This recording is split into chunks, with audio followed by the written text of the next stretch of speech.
Oi, gente, tudo bem com vocês? Eu sou a Karen e o tema de hoje é farmácia hospitalar.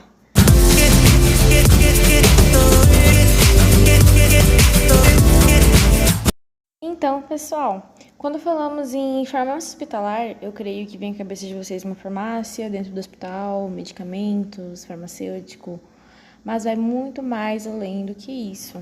Então, a gente vai entender um pouquinho sobre o que é farmácia hospitalar, qual que é o papel do farmacêutico e quais são as atribuições do farmacêutico nesta área.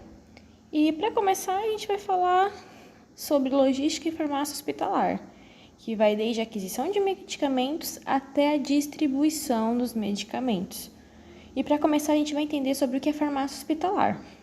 A farmácia hospitalar é um órgão de abrangência assistencial, técnico-científica e também administrativa, no qual esse profissional farmacêutico atua de uma forma eficaz para melhor uso do medicamento, onde se desenvolvem atividades ligadas à produção, armazenamento, controle, dispensação e também à distribuição dos medicamentos.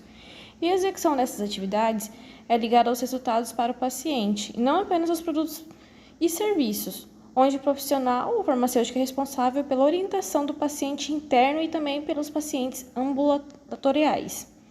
E visando sempre na eficácia da terapêutica, da doença. E além disso também para a redução de custos. Um serviço de farmácia hospitalar é um apoio clínico, integrado, funcional e um grupo de serviço que também depende diretamente da direção do hospital. E a principal razão da farmácia hospitalar é servir totalmente o paciente, objetivando dispensar medicações seguras e oportunas. Então, vamos falar sobre a seleção dos medicamentos. Até as técnicas de normalização são essenciais para um serviço, efetivo e também de controle, dos medicamentos utilizados nos hospitais. E essas etapas, elas compreendem a seleção, a especificação, a classificação e também a codificação de produtos. E a seleção de medicamentos é um processo bem dinâmico, contínuo, multidisciplinar e participativo. Por quê?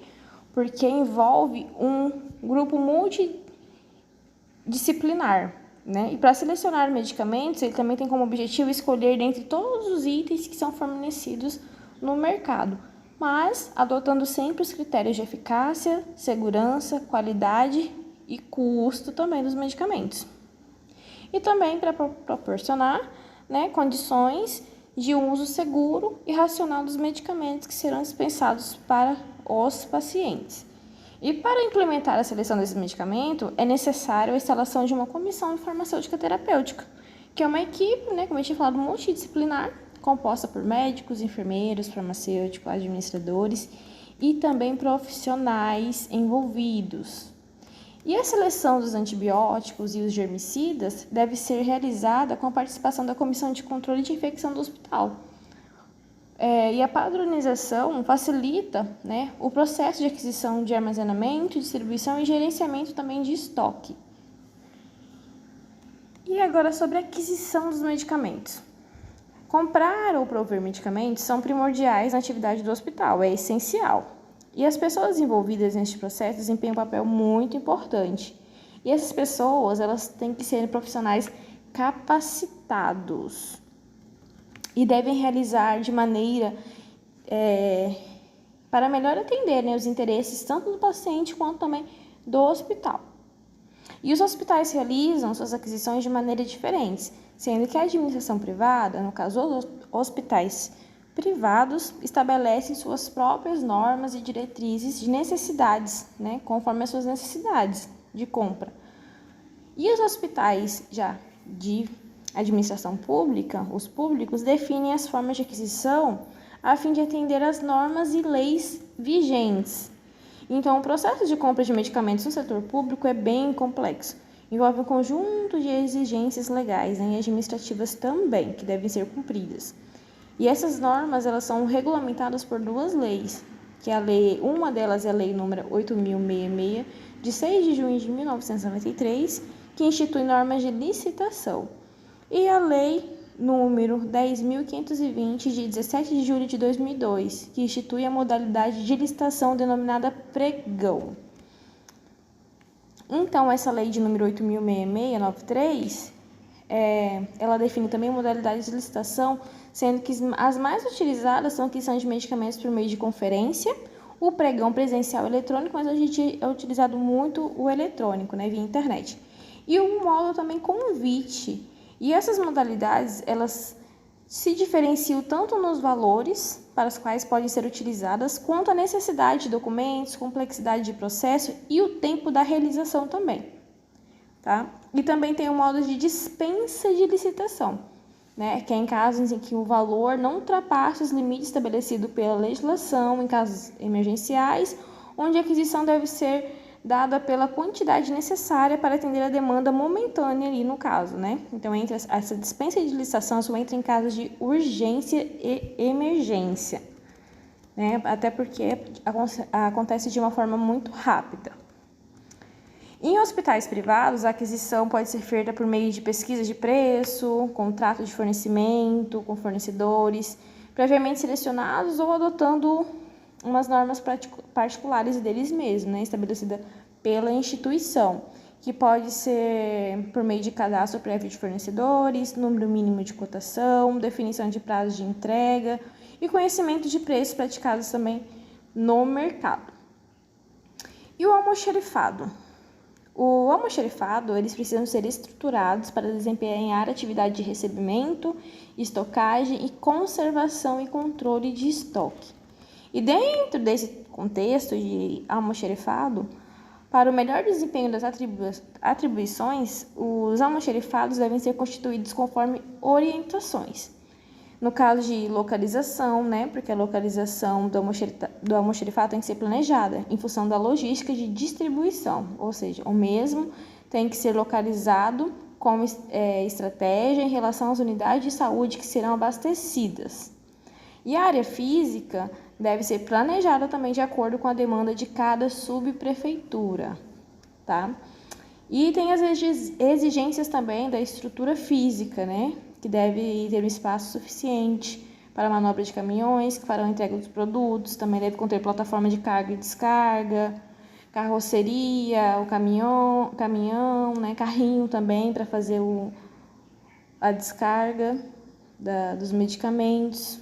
E a área de descarga e carga também tem que ser coberta para evitar incisão direta de luz sobre os produtos, e em caso de chuvas também.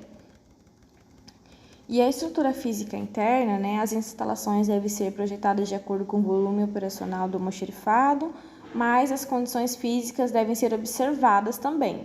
No caso, o piso, né, tem que ser plano, de fácil limpeza, as paredes também tem que ser de alvenaria, a pintura tem que ser clara, conservada, tem que ser lavável também, não pode ter infiltrações, rachaduras e nem umidade.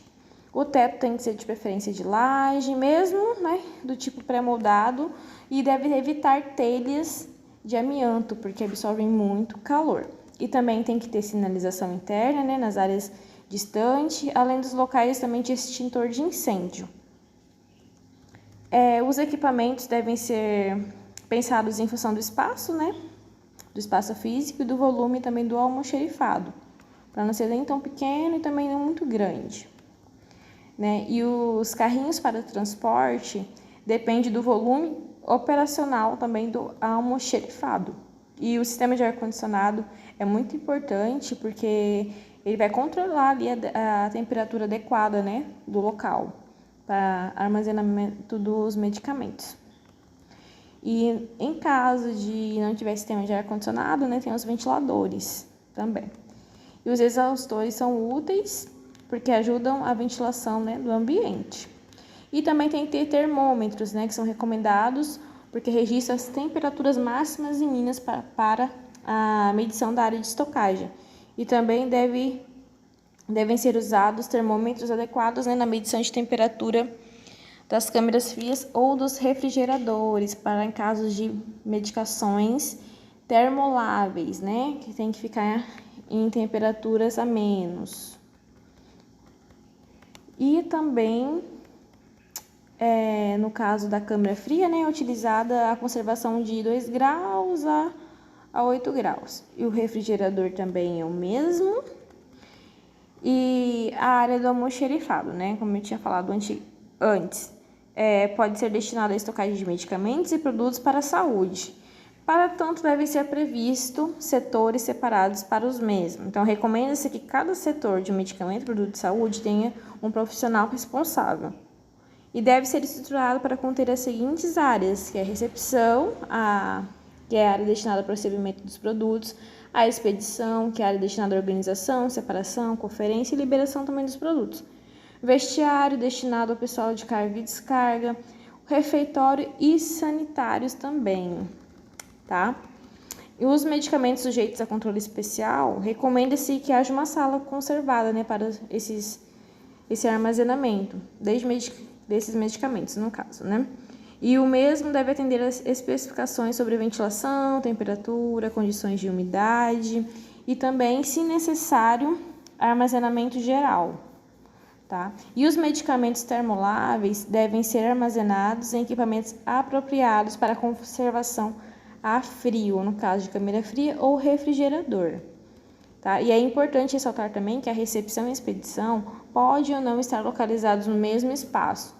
No entanto, esse espaço tem que estar separado das outras áreas do almoxerifado. E a conservação da estocagem dos medicamentos. As boas práticas de armazenamento dos medicamentos são indispensáveis para preservar todo e qualquer fármaco de natureza perecível. Então, manter a estabilidade dos medicamentos durante sua produção, distribuição e também o armazenamento é fundamental para garantir sua eficácia, né, e reduzir perdas, por fim, controlar problemas de saúde. Em resumo, o armazenamento nada mais é do que um conjunto de procedimentos técnicos e administrativos, como eu falei anteriormente, que envolvem também 6 grandes atividades, que são o recebimento de medicamentos, né, que é a fim de examinar e conferir os medicamentos detalhadamente, a estocagem, que é a organização dos medicamentos, né, nos espaços pré-estabelecidos, segurança também do medicamento, que é a proteção do medicamento armazenado, em especial contra danos físicos, furtos e também em questão de roubo. E a conservação, né, que é para manter a estabilidade do medicamento, a fim de preservar suas características físico-químicas e evitar a sua perda. E o controle de estoque, o registro de entrada e saída e estocagem dos medicamentos. E também tem a parte da dispensação, que é a entrega, né, de medicamentos, deve chegar ao paciente com a garantia de condições adequadas de acordo com a necessidade de cada um. E a estabilidade dos medicamentos, elas podem ser tanto química, física, microbiológica, terapêutica e também toxicológica. E onde estocar esses medicamentos? No almoxerifado, esses medicamentos totalmente depende da dimensão do volume de produtos existentes para serem estocados, do espaço disponível que está ali. Então, a gente pode armazenar ele em pallets, né, que são plataformas horizontais de tamanhos variados, de fácil manuseio, prateleiras, que é o meio de armazenamento mais econômico e simples também que tem, que é mais utilizado também, direcionado aos produtos mais leves, de estoques reduzidos. Os armários, em geral, são recomendados para armazenamento de medicamentos em controle especial, conforme a portaria 344 de 98. E como armazenar? Para que o armazenamento seja totalmente eficiente, os medicamentos devem ser distribuídos de maneira facilitadora a seu acesso, identificação e manuseio para controle, tá? Por ordem alfabética, forma farmacêutica, grupo terapêutico e alfanumérico. E o planejamento de controle de estoque, a análise dos estoques deve ser uma observação também, né, na variação sofrida pelos mesmos no período de tempo, bem como das causas por suas causas e efeito. Então, a partir do estudo de demanda, é possível, com certo grau, né, detectar a tendência futura a prever o seu desempenho provável. E um sistema eficiente de gestão de estoque permite identificar em tempo oportuno histórico de movimentação, né, de entrada e saída do medicamento, níveis de estoque, níveis mínimos e máximos também, dados de consumo, demanda atendida e também as demandas não atendidas. E para tal atividade deve seguir alguns requisitos, né, que é manter constantemente atualizado o custo de cada produto, estabelecer políticas de cobertura para cada produto, manter o controle para reduzir e evitar estoques de medicamentos em desuso, manter controle permanente sobre a disponibilidade de estoque, determinar o custo de falta de cada produto, realizar inventários físicos periódicos para conferir os dados, né, as medicações, manter sistemas de informações totalmente abertos, né, de consulta imediata também. E o desafio do gestor de estoque é saber quando, né, presumir de cada material e quanto devem manter em estoque de segurança. Com o crescente número de itens, né, diferentes padrões e demandas, características específicas, a complexidade na administração dos materiais aumenta porque, devido à necessidade de um controle diferenciado, uma boa gerência de estoque é necessário porque define o ponto de estoque, né, de segurança. E o sistema de distribuição de medicamentos. Então, o sistema de distribuição onde os pedidos de medicamentos à farmácia são feitos através de transcrição da prescrição médica pela enfermagem. Estes pedidos não são feitos em nome de pacientes, mas sim em nome de setores. A farmácia envia uma certa quantidade de medicamento para ser estocado nas unidades de enfermagem e demais setores, que, de acordo com essas prescrições médicas, vão sendo ministradas ao paciente. E é um sistema que apresenta falhas, pois não há participação direta do farmacêutico, não é a nossa realidade, né? Porque isso é só aqui no papelzinho, que o farmacêutico tem que fazer isso, aquilo, mas na nossa realidade é muito difícil isso acontecer. E a rotina operacional envolve o médico, a enfermagem, o funcionário da enfermagem, o funcionário da farmácia, auxiliar de estocagem. E as vantagens, um grande arsenal terapêutico, né, nas unidades que facilita o uso imediato de medicamentos e diminui os riscos de pedidos à farmácia e também diminui as tarefas a serem executadas pela farmácia. E a desvantagem é a requisição, são feitas através de transcrição da prescrição médica. Então, pode ocasionar erros de transação, como omissão e troca de medicamentos. Aumenta o gasto com medicamentos em consequências de incapacidade da farmácia, né, em controlar adequadamente os medicamentos, o desvio de medicamentos, né, o mau acondicionamento dos medicamentos, vencimento do prazo, devolução de medicamentos, e também pode ocorrer que a administração do paciente também de medicamentos vencidos, aumento de consumo de medicações também, tá? E existem sistemas, né, de distribuição de medicamentos. Existe o sistema individual, né, que é o sistema no qual os pedidos de medicação são feitos especificamente para cada paciente durante 24 horas, de acordo com a via de prescrição médica. E esse sistema está mais orientado para a farmácia do que os outros, né? Também tem a distribuição de medicamentos também de uso coletivo, né, sistema coletivo, que é um sistema no qual alguns medicamentos são dispensados através de requisições, né, um sistema coletivo, e outros por prescrição individual, como eu falei anteriormente, que é o sistema individual. As desvantagens do sistema coletivo é o consumo de tempo da enfermagem, não há controle rigoroso de estoque, os erros são frequentes e aumenta o número de tarefas envolvidas na farmácia. E o sistema de dose unitária de distribuição de medicamentos é uma quantidade ordenada de medicamentos conforme de dosagens prontos a serem ministradas ao paciente de acordo com a prescrição médica no período de tempo. O objetivo é dispensar o medicamento certo, ao paciente certo, na hora certa, levando-se em consideração que podem ser não avaliados em diversos aspectos, como erro de medicação, fidelidade das doses, interações medicamentosas, acondicionamentos certos dos fármacos também, e proporcionando à administração hospitalar um sistema de distribuição de medicamentos que seja financeiramente viável.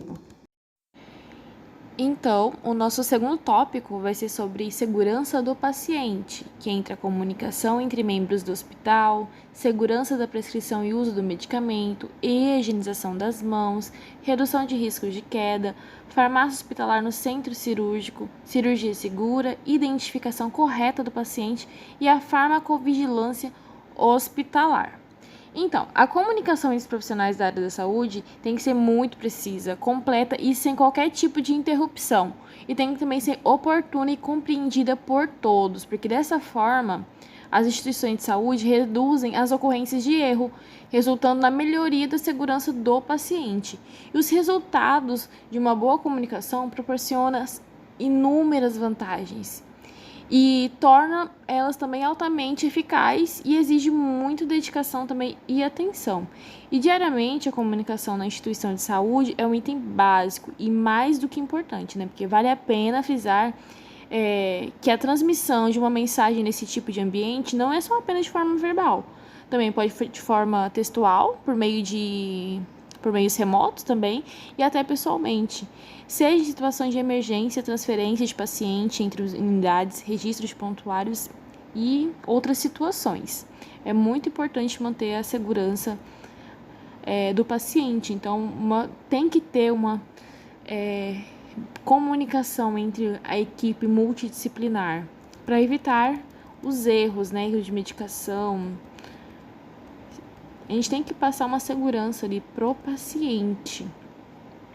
E segurança da prescrição no uso do medicamento. O protocolo de segurança na prescrição de uso administrativo do medicamento deverá sempre ser aplicado em todos os estabelecimentos que prestam cuidados à saúde e também em todos os níveis de complexidade, em que esses medicamentos sejam utilizados para profilaxia, exames diagnósticos, tratamentos também e medidas paliativas. Então, as prescrições, quanto ao tipo, elas se classificam entre urgência e emergência, né, que é quando indica a necessidade do início imediato de tratamento, geralmente possui dose única. Em caso necessário, né, que é quando o tratamento prescrito deve ser administrado de acordo com uma necessidade específica do paciente. E também tem o padrão, que é aquela que se inicia um tratamento onde o prescritor vai interromper ele, né, com a data de fechamento, quando indica o início e o fim de um tratamento, né. E geralmente é usado prescrição de antimicrobianos, no caso de antibióticos.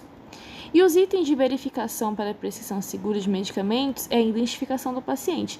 A identificação do paciente na prescrição deve conter no mínimo as seguintes informações: o nome completo do paciente, né, o número de prontuário, identificação do prescritor. No caso, a identificação do prescritor deverá ser realizada pelo sistema. A identificação da data da prescrição, tem que conferir, né, a validade também da mesma. A prescrição de medicamentos com nomes semelhantes, medicamentos cujos nomes são semelhantes a outros também. No caso da dopamina ou dobumatina, clorpromazina, medicamentos que têm nomes parecidos. Então, a gente tem que frisar isso também. E também a expressão de dose, que é a utilização na forma farmacêutica, né, na prescrição, deve conter isso também. E também sobre as alergias, tem que ser registrado na prescrição as alergias relatadas pelo paciente. A prescrição de medicamentos que já são selecionados são padronizados no estabelecimento de saúde. Isso aumenta a segurança do uso também das medicações. A postologia, a diluição, a velocidade de tempo e a infusão da via de administração também tem que ser prescrita, tem que estar ali no prontuário. Também a via de administração, né, deve ser prescrita de forma clara e objetiva para evitar erro na hora da administração. E os itens de verificação para administração segura do medicamento paciente certo, né? Tem que fazer a medicação no paciente certo, a medicação certa, na via de administração certa, na hora certa e também a dose certa. Sobre a higienização de mãos. Devem higienizar as mãos todos os profissionais que trabalham em serviços de saúde e que mantêm contato tanto direto quanto indiretamente com os pacientes, né? E também profissionais que manipulam medicamentos, alimentos e materiais estéreis ou contaminantes. Recomenda-se também que familiares, acompanhantes e visitantes higienizem as mãos antes e após terem contatos com os pacientes nos serviços de saúde. E as mãos devem ser sempre higienizadas com água e sabão, quando estiverem visivelmente sujas ou contaminadas. Antes e após ir ao banheiro também, antes e após as refeições, antes de preparar alimentos, antes de preparar ou manipular qualquer tipo de medicamento. E também antes e após com o paciente, ter contato com o paciente hospitalizado, né? Ou pacientes que foi colonizado ou infectado por algum tipo de vírus, bactérias. Então, a gente tem que manter esse controle de higienização das mãos, porque às vezes a gente tem um familiar, um amigo que está internado no hospital, vamos lá, a gente vai, faz uma visita, né? Faz a visita pro coleguinha, pro familiar, e acaba chegando em casa, não lavando as mãos, entrando no hospital, não lavando as mãos. Você pode tanto estar levando bactérias, micro-organismos para dentro do hospital, quanto do hospital para fora, também pode estar levando para casa. Então, entra aí essa segurança de higienização das mãos, tá? E a segurança do paciente para reduzir o risco de queda, gente. A queda em paciente dentro do ambiente hospitalar é um assunto muito importante, porque os principais e mais difíceis eventos que devem ser evitados. E as consequências disso vai até a danos graves, né, como danos físicos, fraturas e até psicológica, né, porque o paciente acaba perdendo a confiança no profissional e isso também atrasa a sua recuperação no hospital. Por isso, a prevenção da queda tem sido enfatizada em sistemas de saúde, tanto internacional como nacional. E existe o cuidado universal, né, da prevenção de queda, que é atender o programa de necessidades que ajuda, né, como as idas ao banheiro, troca de fraldas, né, uma boa medida para deixar os dispositivos como o papagaio ou comadre, né, sempre à mão. Programar e ajudar as movimentações do paciente também, deixar ao alcance do paciente objetos de utilização mais frequente.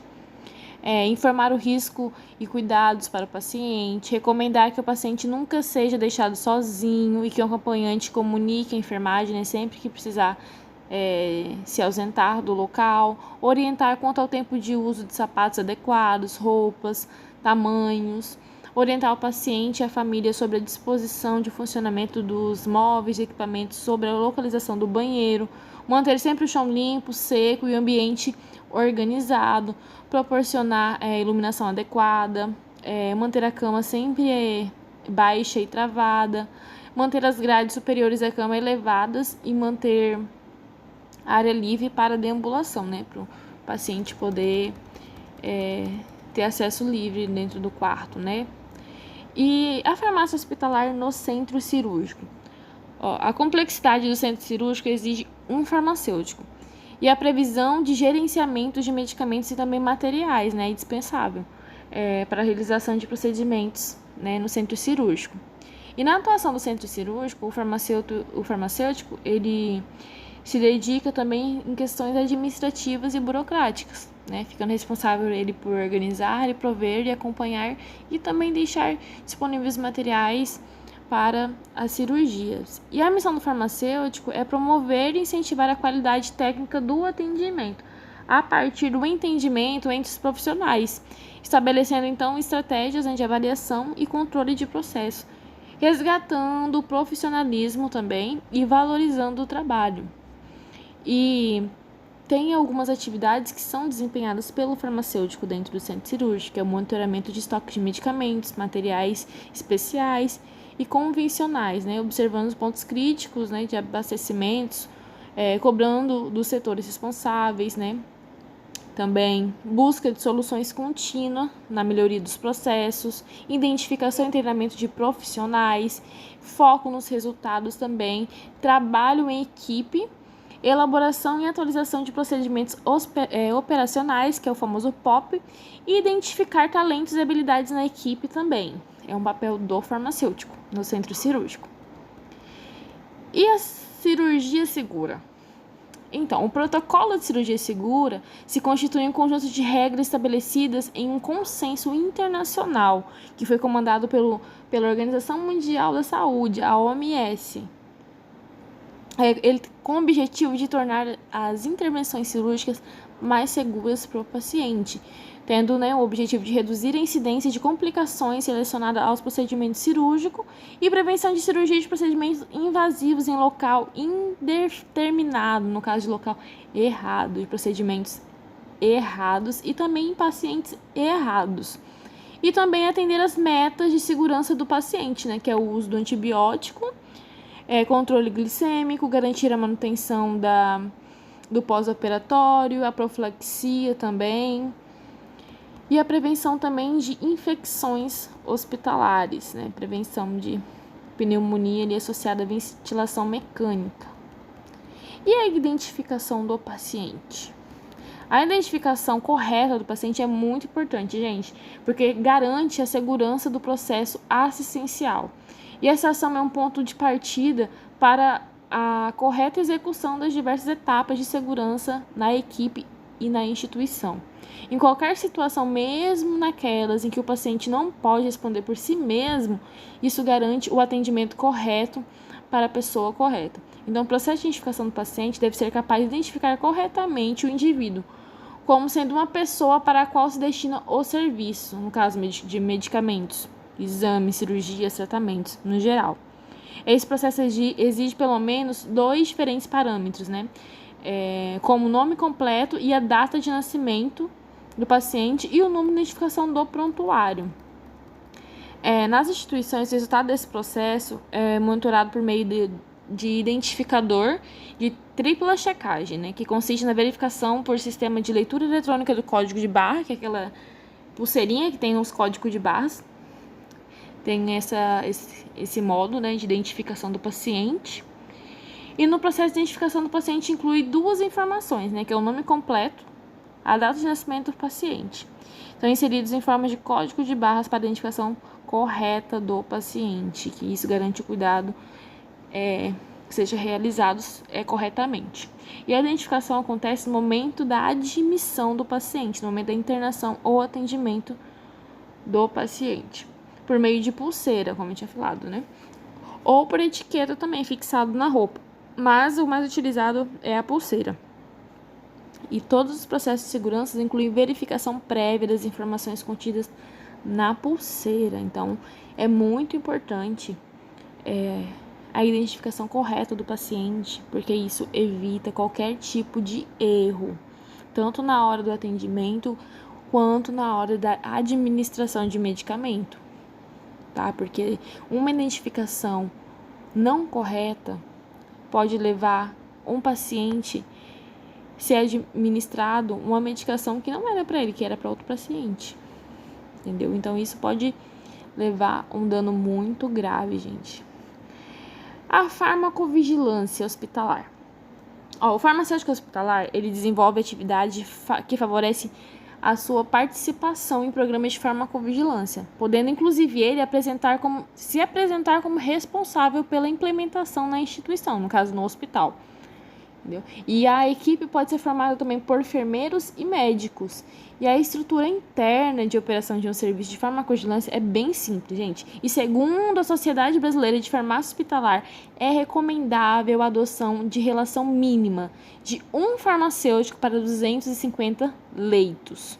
E além do farmacêutico, o serviço também pode contar com a participação de acadêmicos de farmácia. No caso, são os estagiários, do curso de farmácia.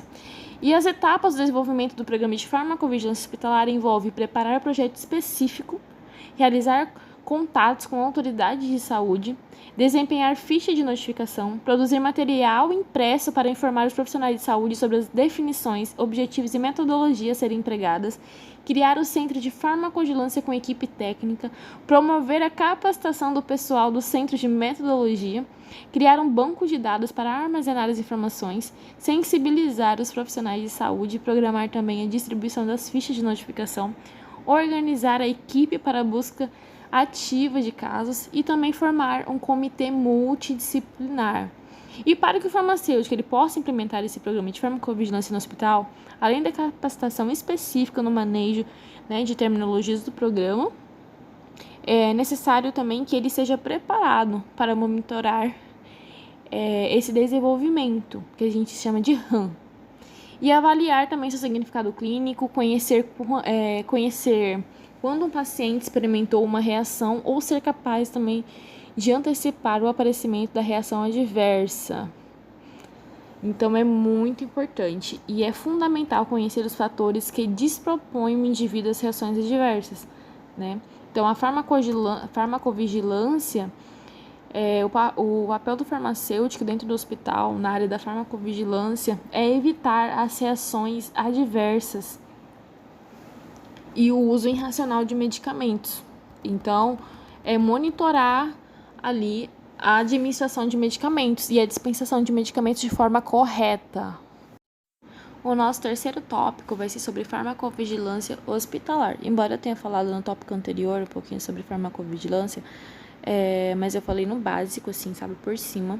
E agora que a gente vai dar uma ênfase maior para a farmacovigilância hospitalar.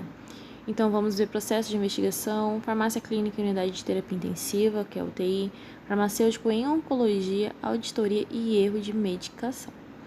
No caso de farmacovigilância hospitalar, né, os farmacêuticos hospitalares desenvolvem ações de farmacovigilância, mesmo que essas ações não estejam ligadas a um serviço formalizado, né, pois esses profissionais estão constantemente atendendo às solicitações de profissionais de saúde acerca de problemas com medicações e reações adversas, né, apresentadas pelos pacientes, com falta de efeito terapêutico. E as reações adversas a medicamentos são um grande problema para os hospitais, né, o que são necessárias medidas para minimizar essa situação, né. Então, precisa sempre de profissional capacitado, né, e treinado para detectar e prevenir essas reações. E isso causa um desenvolvimento de protocolo para detecção e tratamento também, né, das reações mais graves.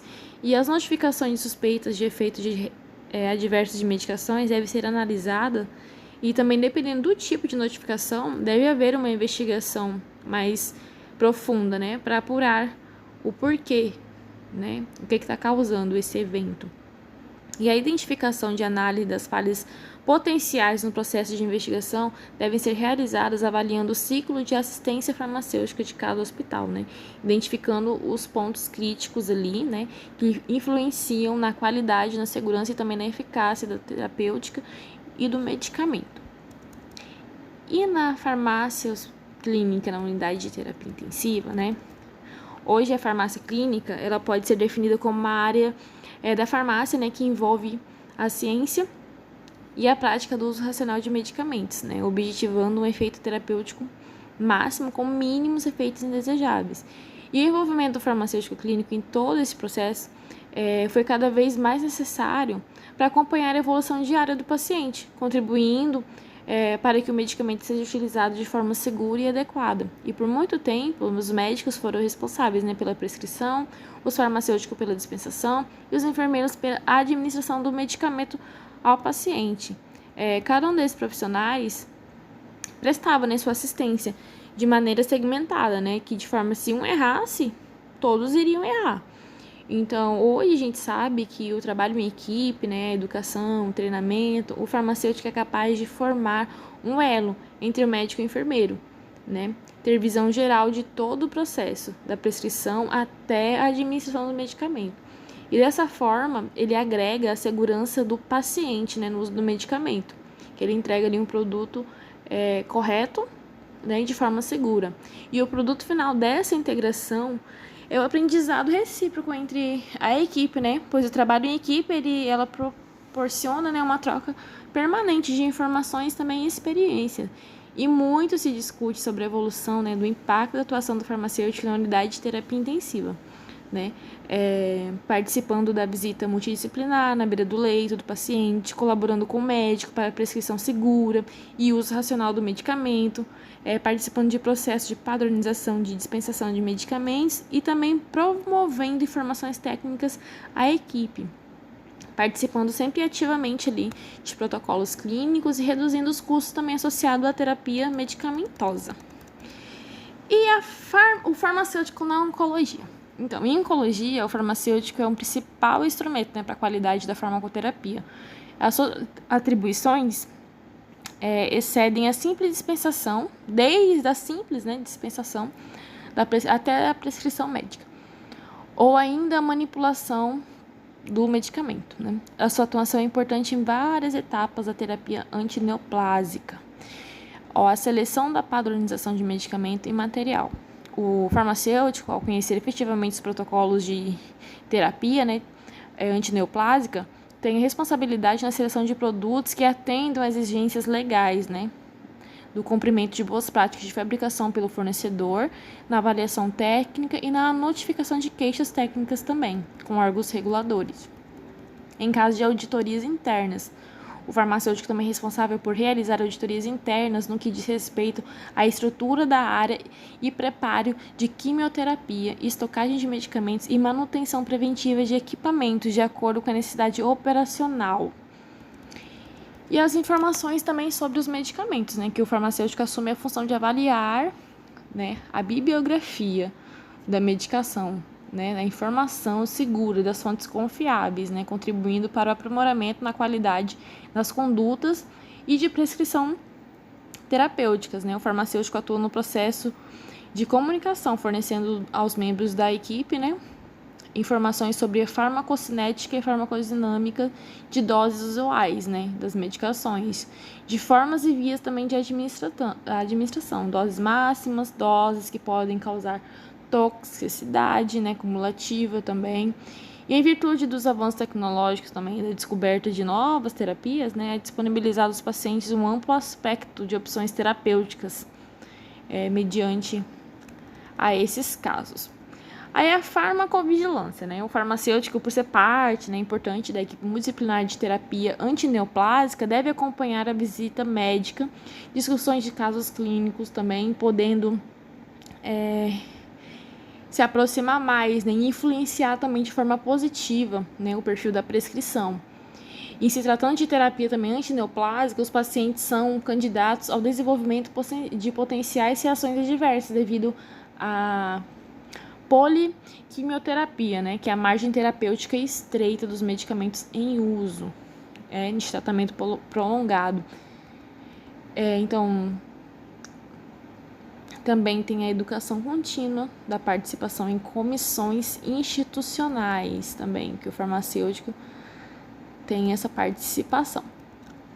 E também tem a Comissão do Controle de Infecção Hospitalar, né, que promove ações para o uso racional de antibiótico através de revisão de padronização do elenco de antibióticos, na seleção de antibióticos, elaboração de protocolos clínicos para o tratamento também das infecções, elaboração de relatórios com o perfil de utilização, demanda e custo dos tratamentos, monitoramento de pacientes em uso de antimicrobianos através de fichas de controle. E também define critérios para a seleção e aquisição de desinfectantes, antissépticos, saneantes e produtos para saúde e medicamento. Também tem a comissão de farmácia e terapêutica, né, que o farmacêutico deve atuar de forma dinâmica nessa comissão, né, porque ele padroniza medicações, né, de uma instituição, então ele tem que estar sempre ali participando. E também tem a terapia, né, nutricional dos pacientes, né, desta área. Quase todos os pacientes oncológicos, né, sofrem perda de peso extrema por conta da quimioterapia, o uso dos medicamentos. Isso não somente leva à piora das condições gerais do paciente, mas também a queixa também causa uma maior intolerância, né, que é a maior queixa de intolerância à terapia, à medicação. E um risco aumentado, né, do desenvolvimento de efeitos adversos. E o farmacêutico, ele também deve prover, né, junto ao médico e outros membros da equipe de saúde, diretrizes como o paciente pode se beneficiar de mudanças na dieta. Porque aí, no caso, entra o médico, o farmacêutico também e o nutricionista, né, intervindo ali na dieta desse paciente, tá? Então, o papel do farmacêutico na oncologia tá ali presente, né, junto com a equipe multidisciplinar para orientar, né, o paciente e até a equipe na forma correta de administração da medicação, na dose também, e também sobre as interações medicamentosas, né? Então, tem que ser um conjunto multidisciplinar. Falando em auditoria, né, a farmácia hospitalar é uma grande unidade clínica administrativa, né, e econômica, dirigida por um profissional farmacêutico, também ligada à direção de hospital também. E a gestão em farmácia hospitalar é de responsabilidade exclusiva do farmacêutico e deve ser focado em prestar assistência farmacêutica. O farmacêutico hospitalar é o responsável pelas atividades da farmácia de um hospital, né, que tem as funções básicas de selecionar, padronizar, requisitar, receber, armazenar e dispensar os medicamentos, né, do sistema de dose coletiva, individual ou unitária, e também o controle de medicamentos, tanto os controlados por lei quanto os antibióticos, né. E a auditoria e gestão de qualidade. A auditoria como ferramenta de gestão pela qualidade no serviço de saúde visa prover o auditado e sua gerência de uma oportunidade de melhoria dos processos sobre sua responsabilidade. Então, o objetivo é determinar a conformidade dos elementos de um sistema de serviço padrão, né, de normas e requisitos estabelecidos pela organização, né, ou seja, verificar se o sistema está funcionando conforme o previsto, né? Observar os processos normatizados dos procedimentos estabelecidos, né? E o processo de auditoria, né, de acordo com seus objetivos, a auditoria pode ser classificada como contábil, gestão e operacional. No caso, a contábil, ela pode ser definida como levantamento e estudo da avaliação sistemática, com o objetivo, né, de fornecer aos seus usuários uma opinião imparcial e fundamental de normas e princípios sobre sua adequação. E a de gestão é a avaliação de resultados e comprovação de qualidade desempenhada junto aos gestores do SUS. E o operacional normalmente se preocupa com a economia e eficácia das operações de uma organização, com a eficácia de atingir seus objetivos. E também tem a tecnologia de informação, que é verificar se todo o suporte e tecnologia de informação atende aos requisitos de segurança. E o ambiental é um instrumento para determinar a natureza e a extensão de todas as áreas de impacto, né, ambiental das atividades exigentes. E quanto à realização dessas auditorias, ela pode ser interna, executada por auditórios habilitados na própria instituição, ou externa, executadas em auditórios fora da empresa também. E de acordo com a programação das auditorias, podem ser classificadas em inicial, né, com caráter preventivo, a procura de detectar diversas situações de alarme para evitar possíveis e eventuais problemas. E a de acompanhamento, que acontece durante um fato ou processo para acompanhar a execução das atividades e garantir a qualidade do produto também. E os erros de medicação. A segurança dos pacientes passa pela preocupação de como os medicamentos são prescritos e também são dispensados, administrados e monitorados nos estabelecimentos de saúde. Quanto melhor preparado estiver um profissional, né, visando a prevenção de erros, mais seguro estará o paciente. Então, uma das abordagens sobre esse tema é o desenvolvimento de programas de avaliação, né, de prevenção de erros de medicações das instituições. O erro de medicação é qualquer evento evitável que, de fato ou potencialmente, pode levar ao uso inadequado do medicamento. Isso significa que o uso inadequado pode ou não causar um dano ao paciente. E não importa se o medicamento se encontra sob o controle de profissional ou não, ou até do próprio paciente, né? O erro pode estar relacionado até à prática do profissional, de produtos usados na área de saúde, procedimentos também, em problemas de comunicação, né? Incluindo a prescrição, o rótulo, a embalagem, o nome da medicação, a preparação, a forma que o medicamento vai ser dispensado, distribuído, administrado também. E a possibilidade de prevenção é uma das diferenças, né, marcantes entre as reações adversas e o erro de medicação. Os erros de medicação eles são definidos por as causas mais comuns dos erros. São as comunicações insuficientes ou inexistentes nos nomes dos produtos semelhantes, né? Físicos e entre outros produtos semelhantes também. Geralmente, os erros de medicações são eventos complexos que envolvem múltiplas etapas de procedimentos e pessoas.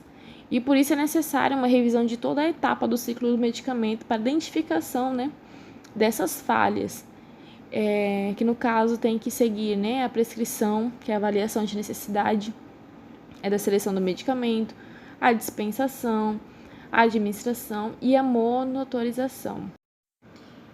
Então, nosso último tópico vai falar sobre implementação e desenvolvimento, né, de estratégias para melhorar a farmacoterapia. O desequilíbrio entre o benefício e o risco, né, ele está presente no cotidiano da farmacoterapia hospitalar, incluindo as reações adversas e os mecanismos de interação medicamentosa, como eu também já tinha dito sobre isso. Esses processos, eles diminuem a qualidade de vida do paciente e também apresentam um aumento bem relevante nos custos da saúde. Então, portanto, isso é um problema bem grave, né? E além disso, aquelas entregas de amostra grátis para os médicos, que geralmente, né, acompanham a publicidade em cima dos medicamentos, influi muito na forma da prescrição médica, porque isso evita a análise objetiva, né, sem sequer na consideração de alternativa também de tratamento ali. O médico acaba usando, por forma de publicidade mesmo, a medicação da amostra grátis, não visa, né, outras formas, né, de tratamento, outras medicações. E por isso medidas devem ser adotadas, né, para melhorar a farmacoterapia, a disponibilidade, né, e a acessibilidade ao uso da informação, né, sobre os medicamentos apropriados. E no contexto brasileiro, a Política Nacional de Medicamentos e a Política Nacional de Assistência Farmacêutica prevê a revisão permanente na Relação Nacional de Medicamentos Essenciais e a publicação do Formulário Terapêutico Nacional como estratégia, né, para a promoção do uso racional de medicamentos. Em falando de gestão de pessoas na farmácia hospitalar, né, o farmacêutico hospitalar se faz necessário para um bom desempenho profissional, como eu tinha falado antes, né? O farmacêutico, ele que gera ali uma boa comunicação entre os profissionais da saúde, né, da equipe multiprofissional. Então, ele desempenha um papel muito importante ali, né? Ele que articula ali, né, a integração da farmácia hospitalar com os demais serviços de unidades clínicas. E ele também desenvolve habilidades, né, de usar a empatia para ser capaz de entender e motivar também pessoas e grupos fundamentais nas relações interpessoais para a eficácia dos resultados e na gestão de pessoas. Então, na função de gerente de recursos humanos, o farmacêutico, chefe da farmácia hospitalar, deve definir o perfil dos profissionais que atuarão ali com ele, né, no apoio operacional, como os critérios de seleção, avaliação de desempenho, né, respeitando as diretrizes e as políticas dos recursos humanos e da organização. E para a excelência do serviço prestado, né, os cumprimentos da missão ali do farmacêutico e dos outros demais profissionais, a farmácia hospitalar precisa contar com profissionais em número suficiente e perfil adequado e desempenho de suas funções. Então, o farmacêutico da farmácia hospitalar, o gestor, né, ele é responsável, então, por estar à frente ali,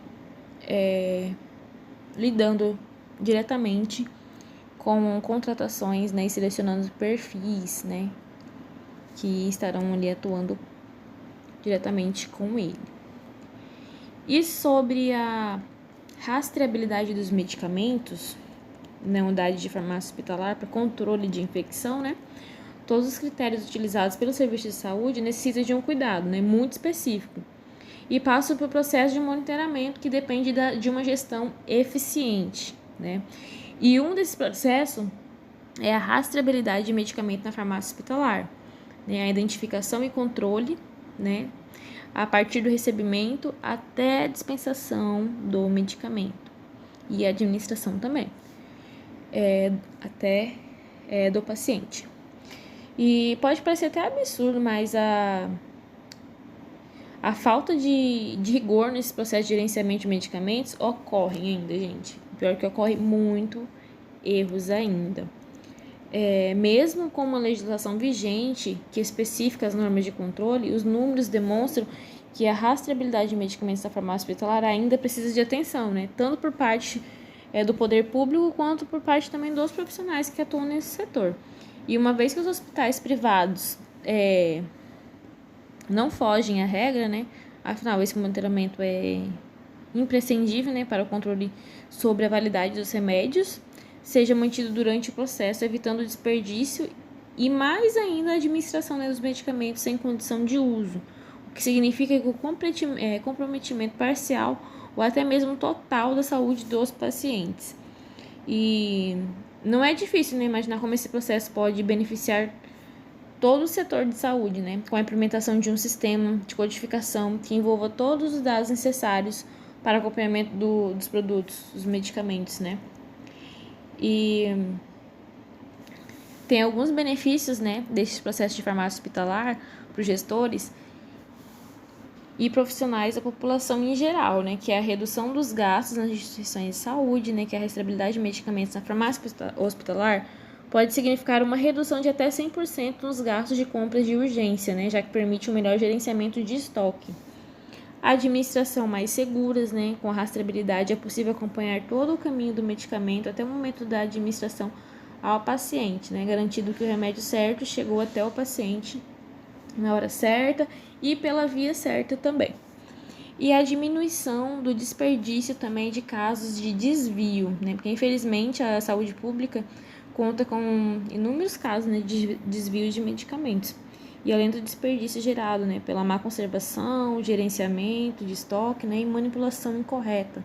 Então, dessa forma, a rastreabilidade de medicamento na farmácia hospitalar contribui para inibir, né, esse tipo de caso, devido ao controle rigoroso de entrada e saída de medicamentos, né. E é isso, gente. Espero ter ajudado vocês, esclarecido as dúvidas de vocês.